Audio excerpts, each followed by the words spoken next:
anterior talofibular ligament. This hypointense band, what you're seeing is an anterior talofibular ligament. This is a fibula and this is a talus. So anterior talofibular ligament. Then we have the posterior talofibular ligament, which is synonymous to the posterior anterior cruciate ligament in the knee joint. So usually this ligament is bright in signal with maintained fibrillary pattern.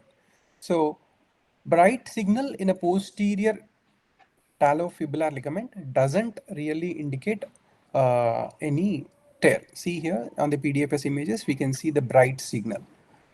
So the another ligament, the third ligament on the lateral aspect is the calcaneofibular ligament. As we see, this is the fibula. As we trace down further, if you see this T2 hypointense, this hypointense structure, which is joining the calcaneum, and superiorly we can trace it to the fibula. This is a calcaneofibular ligament. Again, I am showing this. This is the calcaneofibular ligament. So this is about the lateral ligament complex. Then we have the medial ligament complex or the deltoid ligament complex. Deltoid ligament is a complex ligamentous structure. To understand it, we can make it into divide it into two parts, like superficial and deep. Like so, as we see here, this thing is the deep part of the deltoid ligament, and this is the superficial part of the deltoid ligament. So it has multiple components like tibio-talar, anterior-tibio-talar, posterior-tibio-talar, so tibio-calcaneal, so tibio-navicular. So to make it easier, and on MRI it is better it is better seen as superficial and deep fibers. Like this is the deep fibers, these are the superficial fibers. So this is on the axial image. So we have seen the medial and lateral ligament complex, right? So this is a coronal image. So in the coronal image, if we see, these are the lateral ligament complex and this is the medial ligament complex. Anteriorly, the ATFL, until unless we put it to the isocenter as an anterior talofibular ligament, in coronal it is not absolute coronal, it is difficult to see. We can see the posterior talofibular ligament. This is a fan-shaped band of ligament. This posterior talofibular ligament. Deltoid ligament complex. If you see, these are the superficial fibers, and these are the deeper fibers. So, along with that, we can see the retinacula. Retinacula. We can see here. This is a peroneal retinaculum. So, superficial and deep. This is a peroneal retinaculum.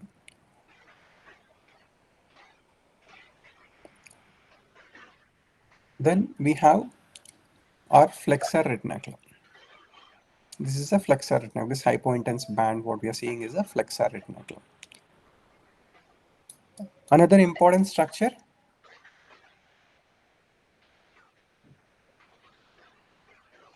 in the medial aspect is we can see here, this ligament, what we are seeing is the spring ligament complex. The spring ligament complex, usually the deep fibers of this deltoid muscle join with the spring ligament complex. With the basic anatomy,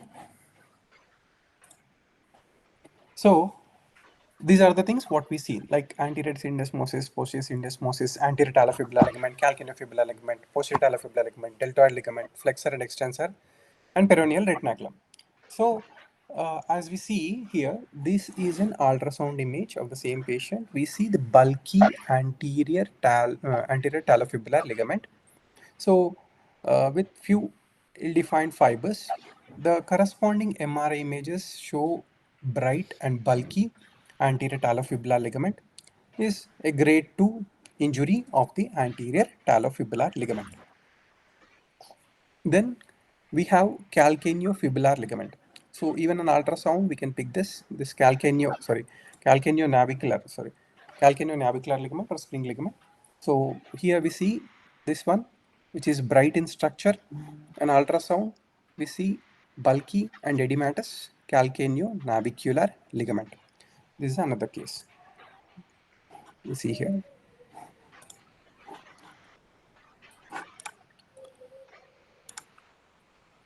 Okay.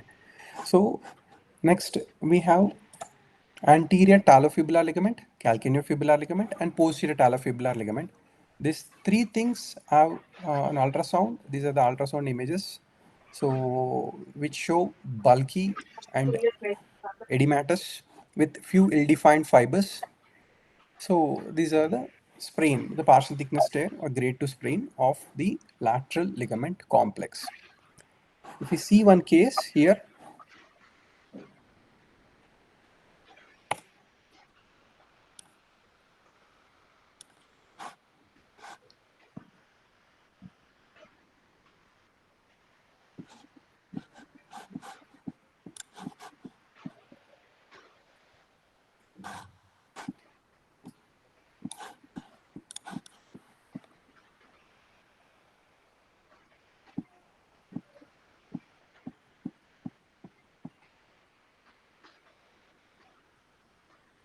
we see here the anterior talofibular ligament.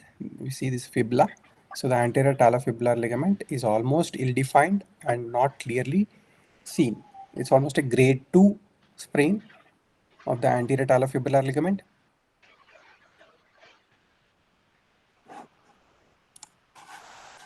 Then we see a case of deltoid sprain.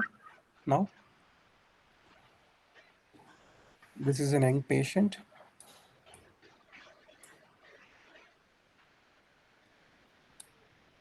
who had twist injury of the ankle. If you see the medial ligament complex, it is fully edematous. There is marrow edema in the navicular bone, the anterior pole of the calcaneum. So if you see this, the deep ligament complex of the deltoid, it is bulky and shows PDFS hyperintense signal. So is a grade 2 sprain of the deltoid ligament. No obvious avulsion seen in this case, actually. If you see the coronal images, we can see bright and edematous deep fibers of the deltoid ligament. Even the superficial fibers are also bulky and bright. So case of deltoid sprain.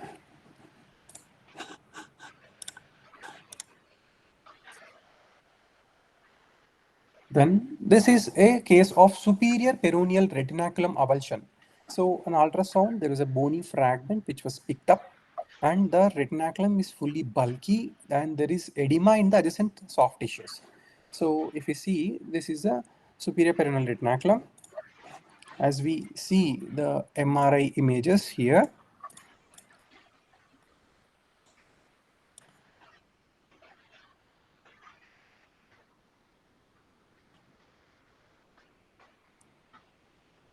the you can see this is the fractured fragment of the fibula, the bony fragment of the fibula where the peroneal retinaculum is attached. You can see on the T1 weighted images, we can see the fractured fragments clearly. We can see here some bony fragments here also. So this is a case of peroneal retinaculum avulsion. The same on the sagittal image showing a bony loss in the tip of fibula at the superior retinaculum attachment. Then we go into the anatomy of the tendons. So I'll show the anatomy on the MRI.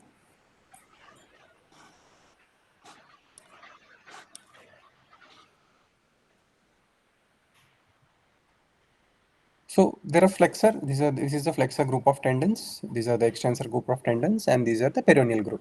So if we go into the peroneal group, there are two. That is peroneus brevis and peroneus longus. This tendon, what we see laterally, is a peroneus brevis, and this is a peroneus longus.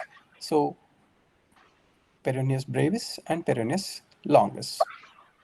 If you see, yeah. So the peroneus brevis, this is the peroneus brevis tendon laterally seen, which goes and attaches onto the base of fifth metatarsal. So this is the attachment of peroneus brevis. Here we can see peroneus brevis attachment. Then the peroneus longus goes down, arches and attaches into the multiple bones. Um, then that is about the peroneus longus and brevis. Then we have the flexor group of tendons. The flexor group of tendons usually there are like this is a tibialis posterior medially. Then this is the digitorum tendon, flexor digitorum. Then flexor hallucis.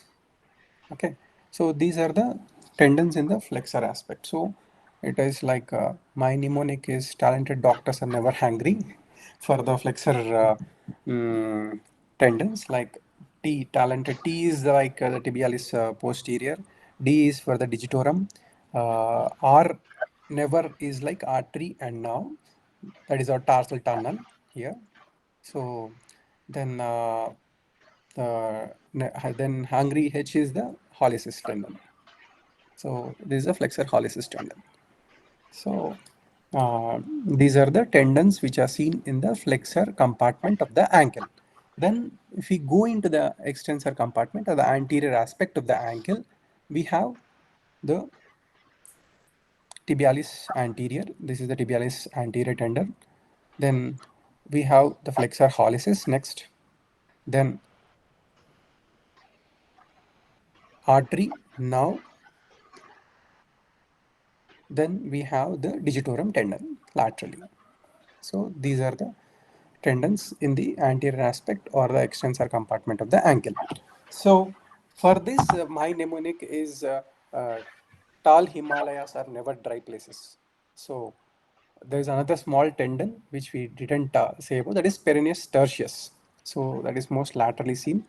So uh, so these are the tendons of the flexor, extensor, and peroneal compartments of the ankle. Along with that, we see another prominent tendon in the posterior aspect, that is our Achilles tendon.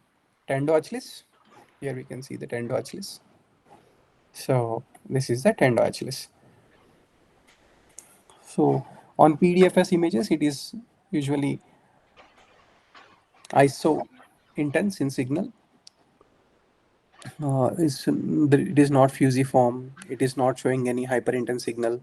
So no tendinopathy. This is normal Achilles tendon. We have our retrocalcaneal bursa over here. This is our Hoffa's fat pad. Sorry, Kega's fat pad.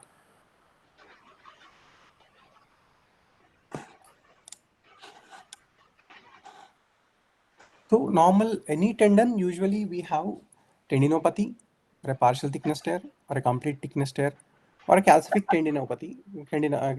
Like calcific tendinopathy is commonly seen in the Achilles tendon, distal Achilles tendon, and the retrocalcaneal bursitis in case of Achilles. So here we see this is a Achilles tendon complete tear. So on ultrasound, there is a complete tear. On MRI, we see there is here the tear is sitting at the insertion on the onto the calcaneum. This bright thing, what we are seeing, is a tear. On sagittal image, we see there is almost loss of fibers with retraction.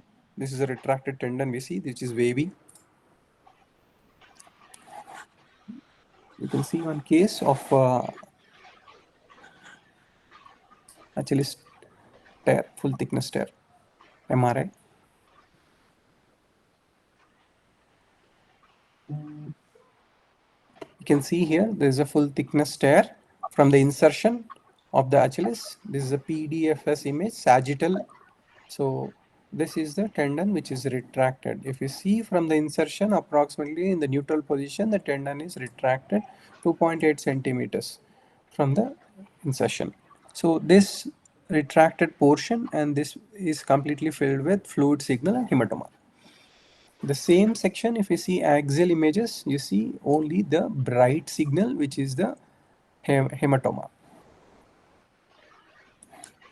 can even see on these images, this is the hematoma, and superiorly as you go, this bulky and wavy tendon is the retracted Achilles tendon. So this is a case of full thickness tear of Achilles, tendon Achilles. Then this is one more case where we see the tenosynovitis. This is a flexor hallucis longus tenosynovitis.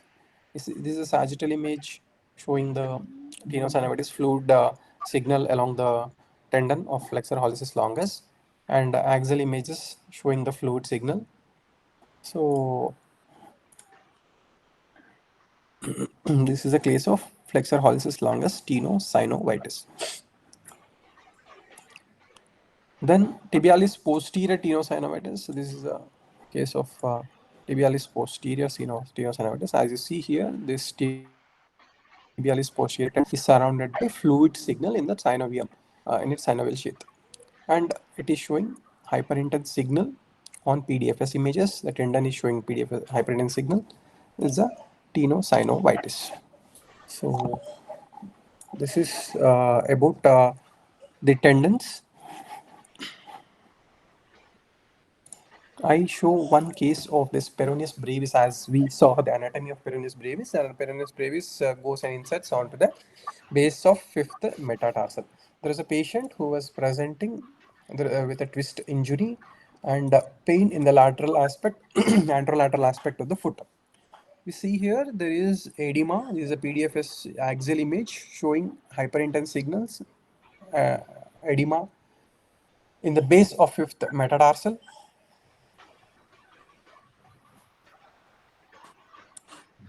As we see in the sagittal images, we can see there is a fracture. This is the peroneus brevis attachment. You can see this tendon attaching to this bony fragment, and it is fractured and mildly detached from the fifth metatarsal. This is a peroneus brevis avulsion. So next, as we go further, um, we can see the ossicles around the ankle. Usually the ossicles are the sesamoid, most of them are sesamoid bones. These sesamoid bones are ossified within the tendons. So few important ossicles around the ankle. Let us see. First is an os trigonum. So os trigonum, usually it is seen, this ossicle is seen posterior to the talus. This one is the os trigonum. So we have an os trigonum syndrome or a posterior ankle impingement. So if we see this here, we can see this is an unossified, so this is ossicle, this is os trigonum, which is showing edema in the form of PDFS hyperintense signal. This is a marrow edema, and adjacent soft tissues is also showing hyperintense signal. So this is the case of posterior ankle impingement because of os trigonum. Then we have os naviculare. So os naviculare is this is our navicular bone. This is our os naviculare. So why it is important? Because uh, this is a sesamoid bone. All the sesamoid bones, because of the mechanical trauma or repeated micro trauma, the tendons which are adjacent to this or the tendons which are attached to this show tenosynovitis or tear. So there are three types of os naviculae. Usually it's a type 1, type 2, type 3. See, if you see, this is a type 1, this is a type 2, and type 3. Type 1 is a sesamoid bone in the tibialis posterior tendon. This is we see a small sesamoid bone within the tendon. Type 2 is there is a synchondrosis with the navicular bone. Type 3 is fully fused. So we have a prominent process like this. So because of which we have the os naviculare syndrome. We can see here as we go down, this is the os naviculare. This is the tibialis posterior tendon. We have marrow edema, and also the tibialis posterior tendon appears bulky. So this is a case of an os naviculare syndrome. Then we have os peroneum.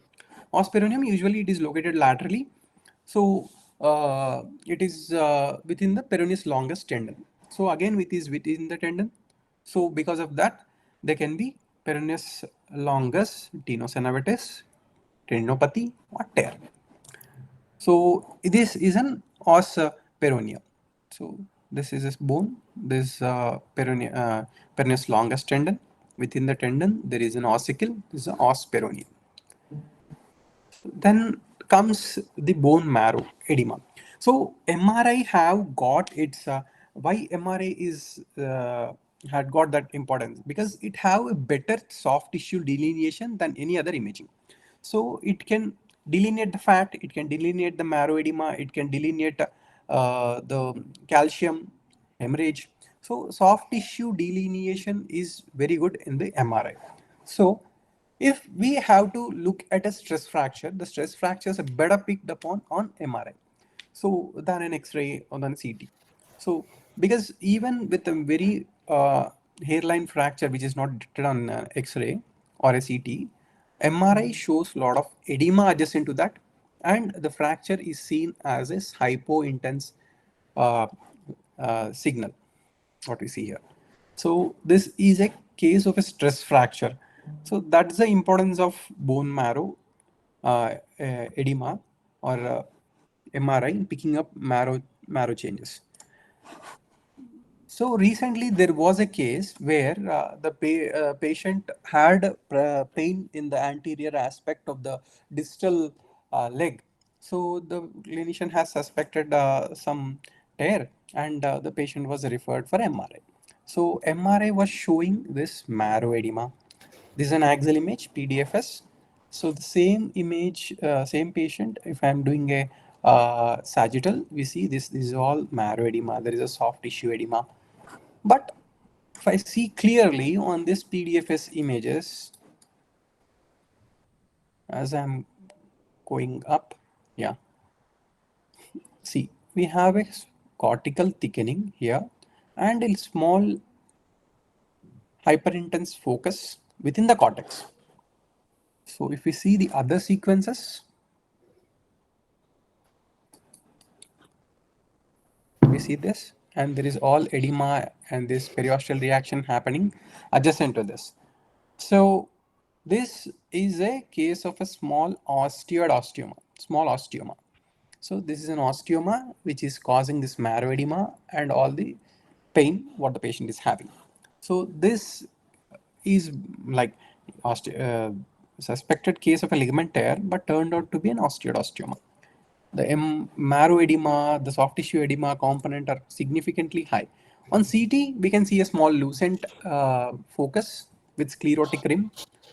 So that's about osteoid osteoma. The other important thing as we go further is the osteochondral defect and osteochondritis dissecans.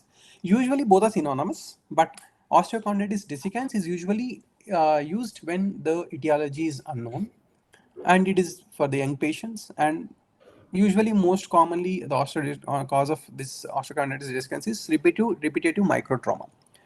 If we see osteochondral defect is usually used for an older patients, and particular or because of trauma, major trauma. So that is a situation where we use the word osteochondral defect. So both describe the same thing, the overlying cartilage injury and the bone, the subchondral bone. So as we see here, this is grade 1 osteochondral injury, where we see multiple subchondral fluid filled cysts within the dome of talus. These cysts further progress to form a small cleft. This cleft completes further, and but this fragment is not detached from its position, then that is a grade 3. When this fragment is dislodged from its place, then it's a grade 4. So these are the different these are the 4 stages of the osteochondritis dissecans or osteochondral lesion. If you see here, so we can see this focal depression within this dome of talus. So from some part of the lateral aspect of dome of talus. So this is a depression which we found on ultrasound. Same patient, we have multiple subchondral cysts with flattening of the dome of talus, marrow edema. So this is the case of osteochondral defect or osteochondritis dissecans. So this is about the osteochondritis dissecans. Next, we have plantar fascia. So plantar fascia is the fibrous structure seen in the plantar aspect of the foot. Usually it has got three bands, like a medial band and middle one and a lateral band. So if we see this plantar fascia, how it appears on an MRI. So if we go back to the anatomy,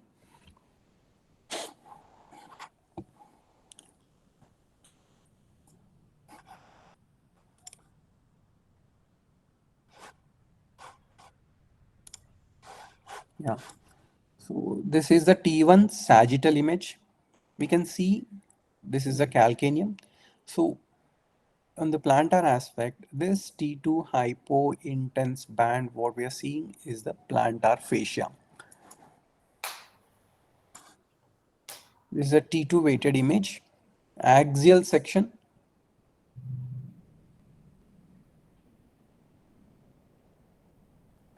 This hypointense band, what we are seeing is the lateral band of the plantar fascia. So as we see here, this is the lateral band of plantar fascia. So this is the lateral band of plantar fascia. So due to repeated microtrauma or abnormal arch of the foot or because of improper footwear, so the plantar fascia gets irritated, inflammation, tears, micro tears within the plantar fascia can happen. So usually in MRI, there will be thickening of the plantar fascia more than 4 mm, increased signal on T2 weighted images. There is associated marrow edema in the calcaneum, associated soft tissue edema. So if we see let us see one case of plantar fasciitis.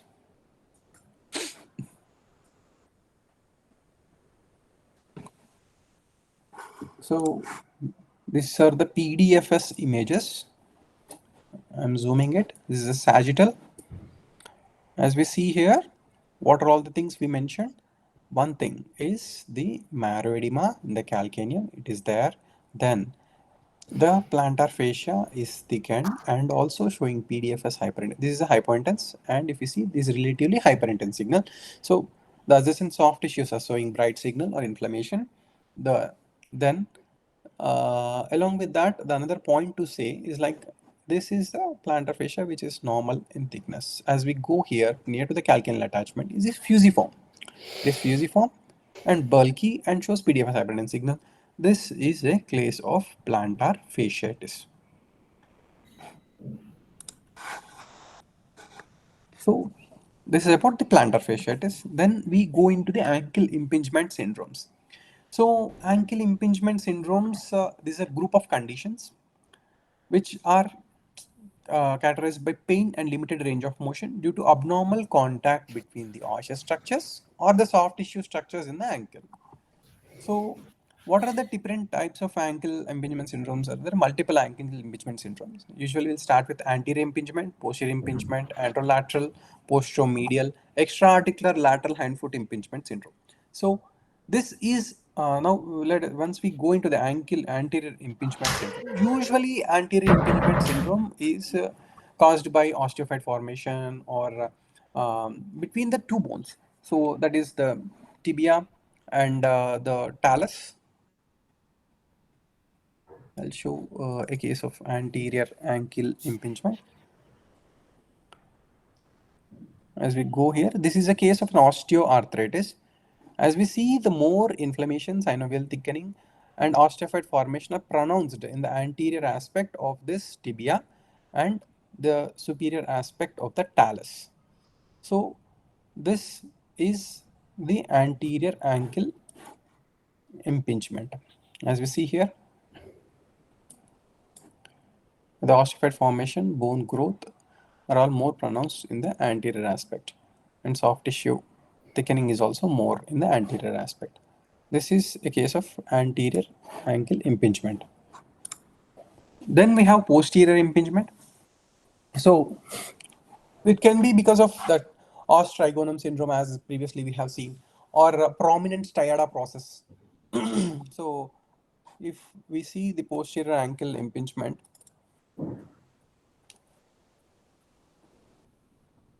if you see here posteriorly, this is the prominent striata process. This striata process is causing compression over the adjacent fat, causing inflammation, and even the striata process itself showing PDFS hyperintensity signal. So this is a case of posterior ankle impingement. So next comes the anterolateral ankle impingement. This is also because of the scar tissue or recurrent repeated ankle sprains. So we have anterolateral impingement. Then we have posteromedial ankle impingement, that is usually because of repetitive trauma or micro trauma. So as we see, this is a case of extra-articular lateral hindfoot impingement syndrome or talocalcaneal impingement. We see here, this is the calcaneum, this is the talus. This talus is having a pointed um, osseous structure pressing upon the calcaneum, causing marrow edema. Okay, so this is a case of extra-articular lateral hindfoot impingement syndrome. Then another next important five thing fifty is nine the తర్వాత ఏమొస్తుందిరా tarsal tunnel continue syndrome. So చేయాలి. usually five tarsal hundred and tunnel syndrome is fifty a nine తర్వాత compressive neuropathy which in which the tibialis posterior nerve is compressed within the tarsal tunnel. What is the tarsal tunnel? Like previously we have seen the anatomy. So the roof of tarsal tunnel is the flexor retinaculum. The floor is by the medial malleus, talus, and calcaneum. So, what are the contents of the tarsal tunnel? Is the tendons, as we see the flexor tendons, the tibialis posterior now, artery and veins. So, what are the usual causes of the tarsal tunnel syndrome? Um, it is trauma, repetitive stress, or can be in varicosities, ganglion cyst, lipoma, or a tenosynovitis of the any of the tendons. See, here we see this is a tarsal tunnel. These are the neurovascular bundles. These are now tibialis posterior. These are the artery and veins. Here we see a T2 hyperintense cystic lesion within, which is compressing this uh, tibialis uh, posterior tibial now. So this is a case of tarsal tunnel syndrome. We can see the inflammation happening adjacent. As we see here, I am showing the case of anatomy. In this, if you see in the PDFS images, this patient actually is not a normal case. This patient came with complaints of pain. So it's, if you see here, this is the varix. This vein, as it goes down, it's normal. As it going up, it's there is a focal dilatation over this point, and again it's a normal caliber, right? So this varix is compressing the adjacent posterior tibial now. So this is also a case of tarsal tunnel syndrome, where here the cause of compression is a varix, and here it is a ganglion cyst. So this is about the tarsal tunnel syndrome. In post-operative cases, usually in ankle, so what is the necessary of MRI ankle in a post-operative case? To look for healing, we do some sequences. So how exactly the ligament post-repair, how the ligament is performing, then to know that. So or to detect any recurrent injury, to assess the bone fusion. Then post-surgical edema, how is the post-surgical edema? Is it subsiding, or is it how is it progressing? And to detect the infection, usually we do contrast, post-contrast. We can detect the osteomyelitis, soft tissue infection. And to evaluate the scar tissue, like granulation tissue, whether it is a scar tissue or a granulation tissue, to differentiate that. So we can give a contrast and see. So then to assess the hardware, like if you're putting an implant, to integrate, to look for the integrity of the implant and adjacent pathology adjacent to that implant. So that also can be done on MRI.